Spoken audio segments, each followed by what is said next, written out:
네, 안녕하십니까. 골드 디렉터 골드입니다. 오늘 코스피 파동 카운팅들 함께 보도록 하겠습니다. 좀 한 번 더 코스피 파동 카운팅들을 보려고 합니다. 그런 이유들은 지금까지 우리가 했었던 전반적인 파동 카운팅들이 큰 특이사항들 없이 흘러가곤 있으나 그와는 상관없이 캔들이 밀리면서 전환선에 대한 이탈들이 나왔었고 RSI도 과매수에서 꺾여 나오는 움직임들을 좀 보였기 때문에 그러한 이유들로 인해서 한 번씩 비중 정리가 필요한 위치들이 나왔습니다. 그래서 기존까지 해왔었던 것처럼 지금까지 진행되고 있는 이 파동들이 2276.63포인트에서부터 2546.35포인트까지 올라오는 이 파동들을 4파로 보고 있는 만큼 여전히 전반적인 파동 카운팅들에는 크게 무리 없이 흘러가고 있지 않나 라고 생각됩니다. 그러나 반복적으로 말씀드리는 것과 같이 파동 카운팅들은 좀 주관적인 한계들이 있기 때문에 우리 채널에서는 객관적으로 볼 수 있는 일목균형표와 함께 RSI를 보고 있는데 그에 따라서 3일간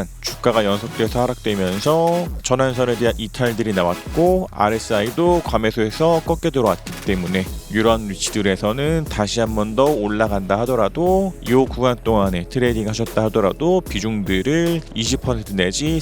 40%까지도 정리를 해야 되는 그런 상황입니다. 그래서 실제적으로도 오늘 같은 경우에서는 삼성전자가 좀 선방대를 했으나 그 외의 종목들은 어제도 그렇고 오늘도 그렇고 주가가 밀리면서 이미 RSI를 돌고 전환선에 대한 이탈을 하고 조금 더 하락한 종목들은 기준선도 이탈하거나 아니면 간신히 기준선 정도를 지지받고 있는 종목들도 있으나 늘 말씀드리는 것과 같이 이러한 위치들에서는 정리들을 해야 되는 것처럼 전반적인 코스피의 움직임들도 밀리면서 전환선에 대한 이탈들이 나왔기 때문에 한번 비중 정리 그리고 RSI도 과매수에서 꺾여 들어왔기 때문에 이러한 위치들에서도 한 번 더 비중 정리가 필요할 수 있습니다. 그래서 우리 채널 같이 조금 더 일목적 관점상이 아니라 조금 더 세분화된 조건들을 가지고 비중 정리들을 하시는 분들이라 한다면 20% 정도 큰 덩어리로 비중 정리를 하시는 분들이라면 40% 정도까지에 대한 비중 정리가 괜찮지 않나 싶대. 일단 지금으로서는 좀 구름들이 받치고 있기 때문에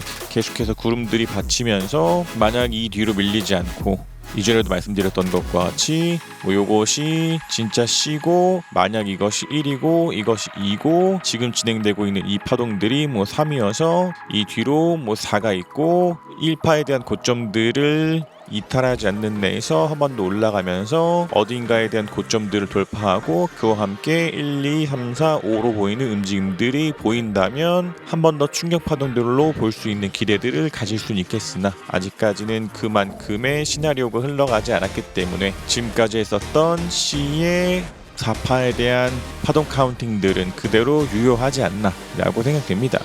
그래서 일단은 좀 구름대들이 지지가 있는 만큼 미디로 밀리기보다도 좀 베스트하다면 구름대들에 대한 지지들을 받으면서 상승을 하고 이런 때 있었던 고점을 돌파하는 것이 가장 긍정적인 움직임으로 볼 수는 있겠으나 그럼에도 전환선에 대한 이탈들이 나온 만큼 하락할 확률이 한 단계가 커졌고 RSI도 밀린 만큼 한 번 더 하락할 확률들이 커졌다라고 보고서 두 번에 대한 비중 정리들을 말씀을 드리는 것이고 만약 구름대에 대한 지지를 받지 못하고 조금 더 밀린다면 그나마 좀 더 기대할 수 있는 것들은 기준선에 대한 지지 그 다음은 구름대 하단에 대한 지지 그리고 후행 스핀이 캔들에 대한 지지들을 받으면서 다시 한 번 더 올라가는 움직임 그리고 만약 이것이 진짜 1이라면 1파에 대한 고점마저도 이탈하지 않은 채로 올라가야 되기 때문에 7월 8일에 있었던 고점 2367.84포인트나 다른 기준선이나 구름대 하단 같은 것들 후행 스핀이 캔들에 대한 지지 같은 것들을 받으면서 올라가는 것이 베스트할 수는 있으나 그러한 지지받고 올라간다라는 기대와는 다르게 그대로도 밀린다면 이전에도 이러한 위치들에서도 전환선을 깨고 기준선을 깨고 구름들을 깨고 하락하고 후행스핀도 캔들의 지지에서부터 이탈들이 나오면서 강한 하락들이 시작되었던 것처럼 이 뒤로의 움직임들도 우리가 지금은 4파로 보고 2276.63포인트에서부터 밀리는 하락하는 5파가 남았다 라고 보고 있는 만큼 지금 같은 위치들에서도 한 번씩 비중 정리가 필요할 수 있습니다. 그래서 경우에 따라서 어쨌든지 2276.63포인트에서부터 밀려나는 하락 파동들이 나왔다라는 것에 대해서 너무나도 좀 시장을 부정적으로 보는 것이 아니냐라고 생각하시는 분들도 있을 수는 있으나, 우리가 그 전에에서도 파동 카운팅을 올렸던 것처럼 만약 이것이 더 올라가면서 2456.8포인트를 돌파하지 않는다면 지금 있는 이 파동들을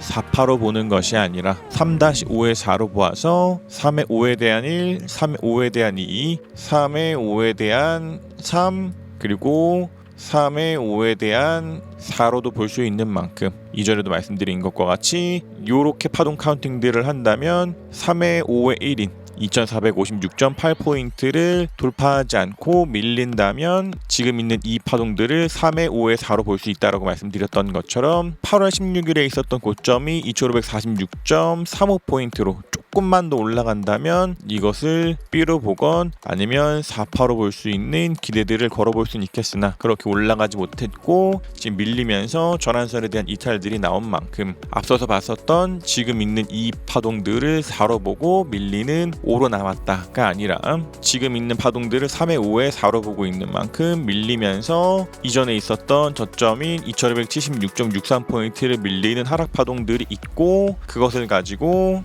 3으로 보고 그 뒤로 횡보들을 하다가 한 번 더 어딘가에 대한 3파의 저점들을 이탈하는 C-5가 있으면서 1, 2, 3, 4, 5로 쪼개지는 움직임들이 나올 확률들이 있다라는 말씀들을 드렸던 것처럼, 차라리 이것이 4여서 1, 2, 3, 4, 5로 떨어진다면 이 정도가 C고 이젠 올라가는 충격 파동들에 대한 기대를 걸어볼 수 있겠다. 그러나 이것이 3-5의 4라면 밀리는 파동들이 3이고 그 뒤로 횡보하고 나서 또다시 밀리는 파동들이 있을 수 있다라는 관점들이기 때문에, 만약 이 시나리오대로 흘러간다면 한 번 더 주가가 내려가는 움직임들을 보여야 하는 만큼, 우리가 지금 요 전체 파동들을 5-1파로 보고 있는 만큼 지금 나오고 있는 조정상에서 이것이 A고 B고 C여서 올라가는 충격 파동이 될지, 아니면 A고 B고 C여서 요것이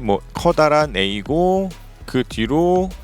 B가 있고 그 뒤로 밀리는 C가 있을지 알 수 없기 때문에, 이러한 움직임들이 어떤 시나리오로 간다 하더라도 엘리엇 파동 카운팅들은 좀 주관적인 특색들이 있는 만큼 충분히 그러한 주관적인 한계들을 보조하는 객관적인 지표들이 필요합니다. 그래서 저마다의 기준과 원칙들을 가지고 트레이딩 하시는 것이 좋지 않나라고 생각이 됩니다.